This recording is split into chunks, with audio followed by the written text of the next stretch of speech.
Who wrote the story you're currently living? Not the highlight reel version or anything on Instagram, the actual script. The one running in the back of your head telling you who you're allowed to be, what you're allowed to want, how much space you're allowed to take up. I used to think that I wrote that. I wrote my story, but it turns out I didn't write most of it at all. Welcome to a brand new series, Ghostwriters. Hey, I'm Jen Weinstein, and this is the Midlife Edit, the podcast for women who are done waiting for permission to live their lives out loud. We talk about all of it here. The stuff that's messy, the stuff that's funny, the stuff nobody warned us about, and the stuff that we're finally figuring out. I'm so glad you're here. Let's get into it. Hey friends, and welcome back to the Midlife Edit. As always, I'm your host, Jen, and before we get into this, I want to be honest with you because I do that here, right? I tell you about everything that's going on and I'm real and raw and honest. So I went quiet the last couple weeks, missed a newsletter, sent another one out on a Monday, barely posted anything on social media. Work travel and summer chaos and a body and a brain that just needed a minute, like telling me to slow down and take a breath.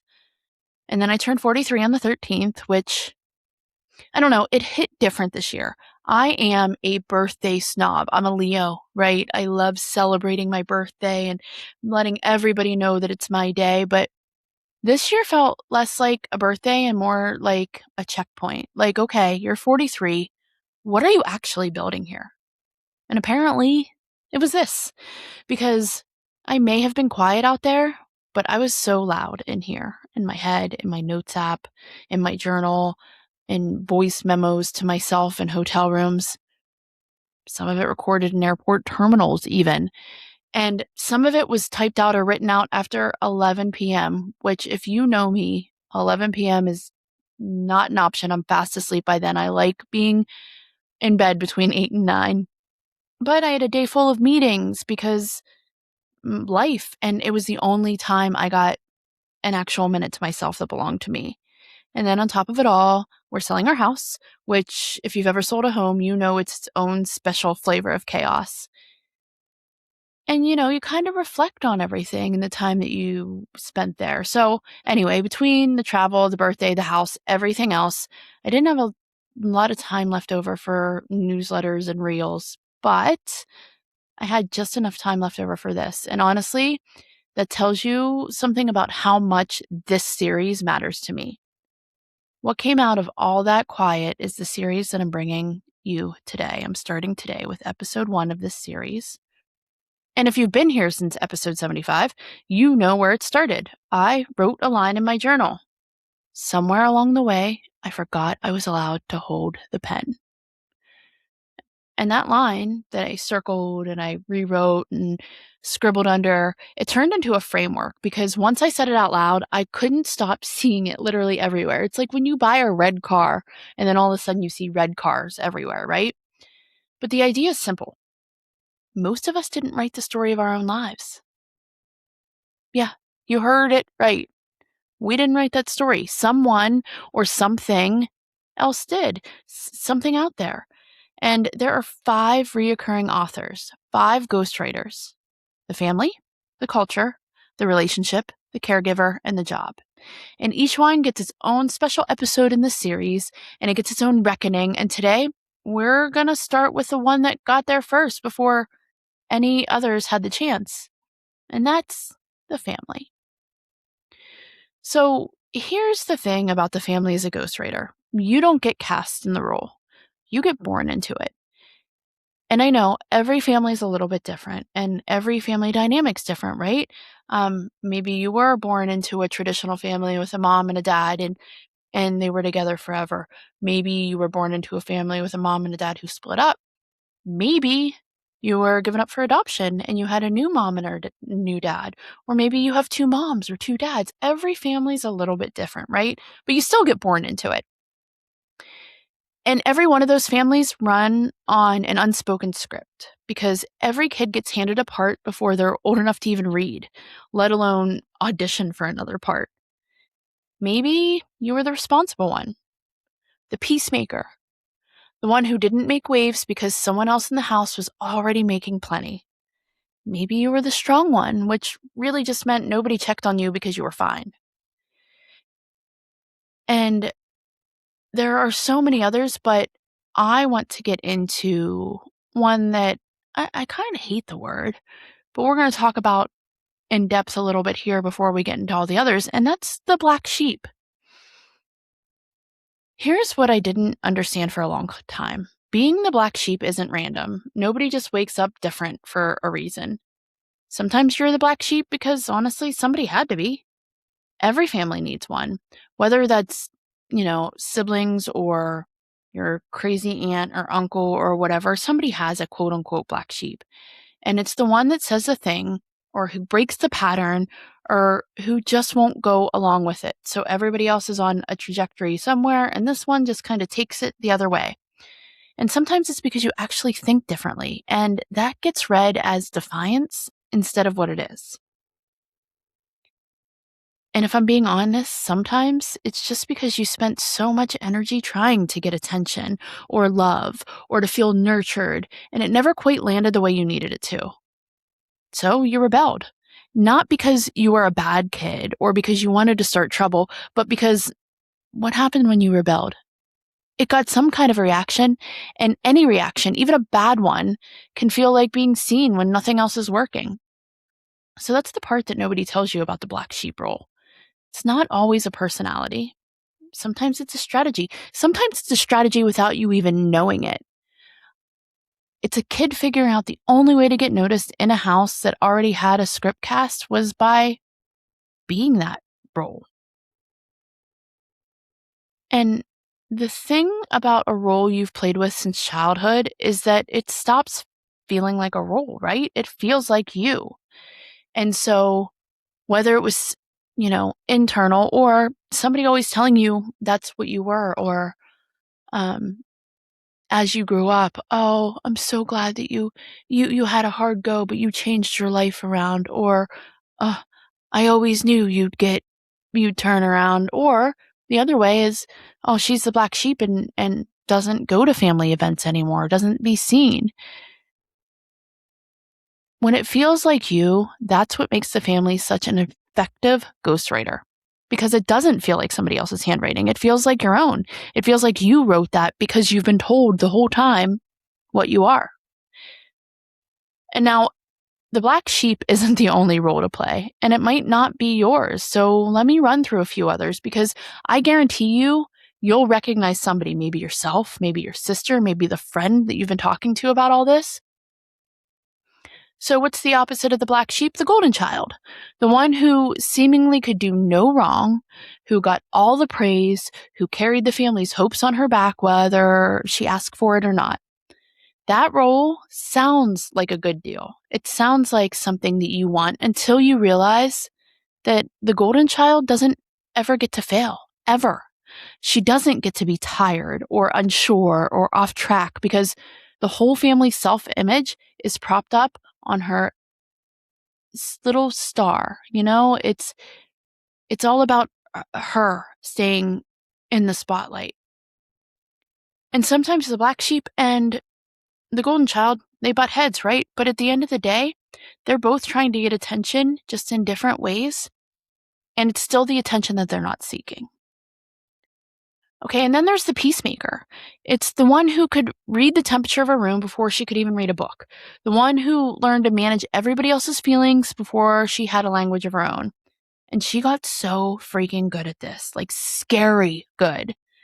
She's probably still doing it. Maybe it's not with the family, but maybe it's in board meetings and group texts and holiday dinners. 30 years later, she's still the peacemaker. And then there's the parentified one, who wasn't really a kid so much as a junior staff member. A lot of the times this is the eldest, usually eldest daughter too, right? She packs lunches or managed the parents' moods or held the family together in ways that no child should ever have to.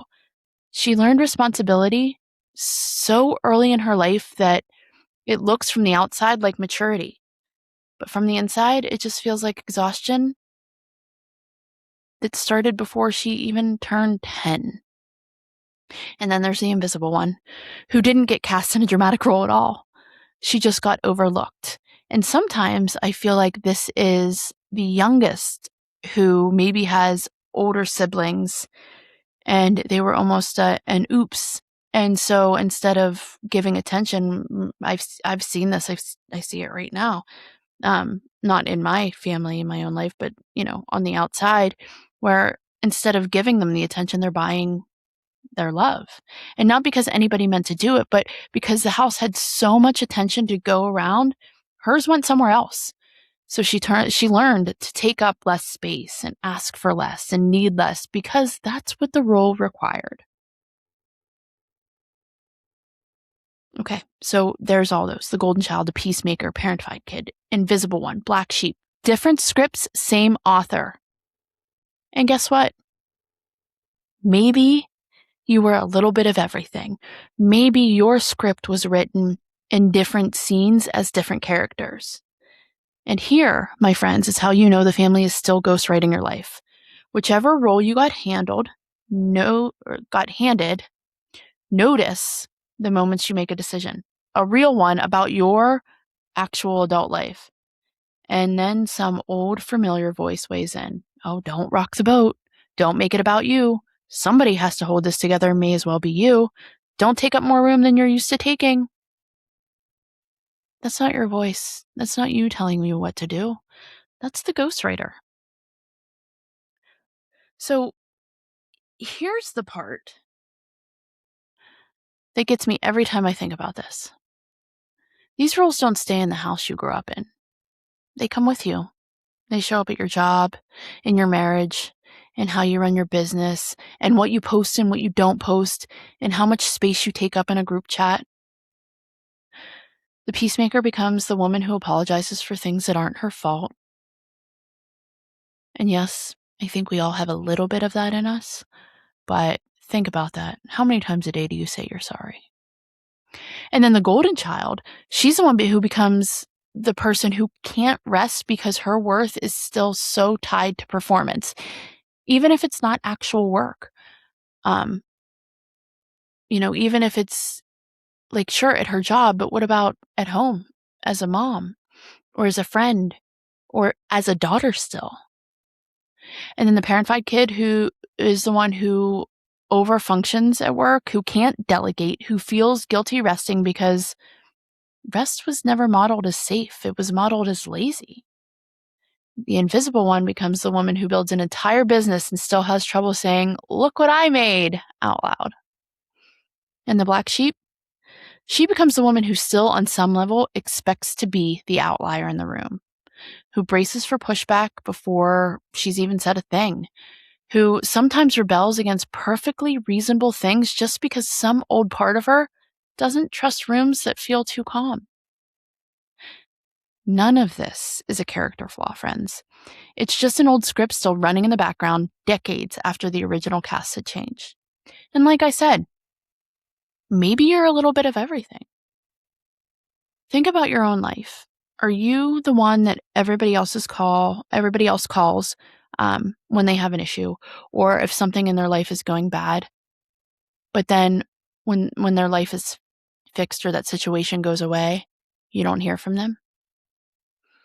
Or are you the one who doesn't ever want to speak up your opinion because you're afraid that nobody's going to listen anyway? I'm not telling you to burn the script down or cut everyone off in your life dramatically. That's not what this is about at all.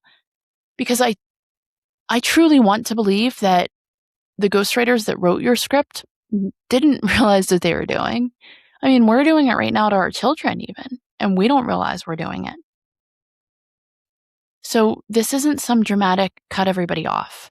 This is about noticing where the pen changed hands and quietly, deliberately taking it back.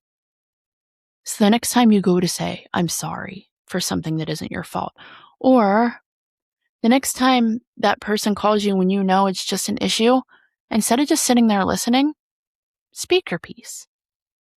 It might look like letting something fall apart that you've been holding together out of habit, not necessity. It might look like saying the thing that you were cast to never say, or it might just look like asking yourself honestly, is this actually what I want? Or is this just my line in my family play? So here's what I want you to do with this, because I don't love an episode that just makes you feel something and then leaves you there. I've been thinking about this for a while now, about which one of those I am. And I truly think that I am probably 3 of them combined. And I don't want to label myself. I'm not trying to label you. I'm just trying to make you step back and think, oh, hey, you know what? Maybe I am this and maybe I am that. And then also, maybe it can help us break that cycle, break that pattern to raise the little humans and the adult humans that we're raising right now, and try to talk about it. But what I want you to do is pick one moment this week, a decision, a conversation, a boundary that you're about to cross or even hold. And before you act on autopilot, ask yourself these 2 questions. Number 1, whose voice is this really? And if nobody's watching, no family, no old script, no role to maintain, what would I actually do? If I didn't think I had to impress somebody or show up for somebody else, what would I actually do? What decision would I actually make? And you might answer the same way you always do, and that's fine. But sometimes just asking the question is enough to loosen the pen just a little in somebody's hand. This isn't a big overhaul. This is the midlife edit, right? We're editing, but it doesn't mean that we have to rewrite the whole story. You just have to notice whose handwriting is on that page.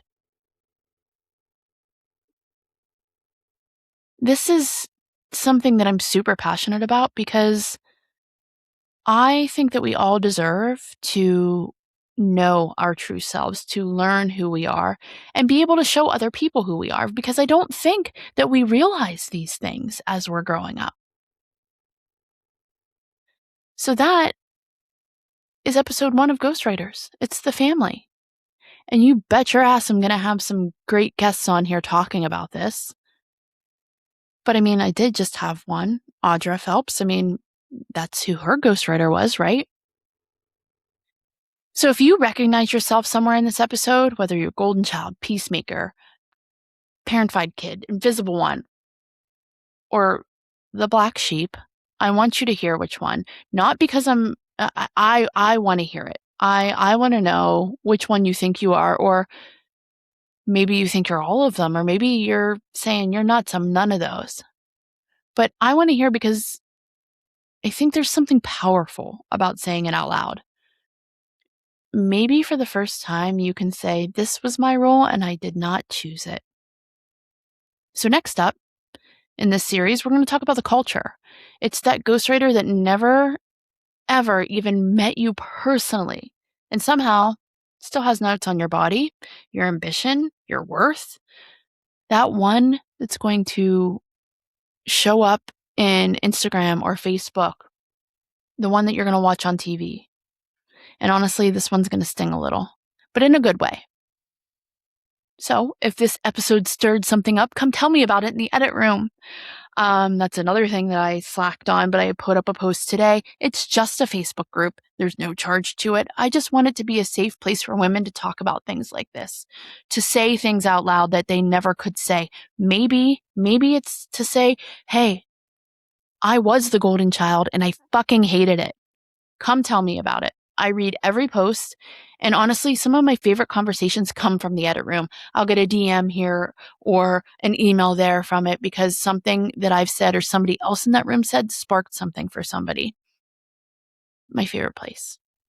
And if you're not already getting the backstage pass in your inbox, now's a good time to fix that because this whole series is going to unfold on there too, week by week. And I promise you it'll be more consistent on Sundays, but it's going to go with these episodes. So check all those out. And as always, please subscribe, 5-star review me, share this post with somebody who needs to hear it because that's the best way to help somebody else and to help this podcast grow.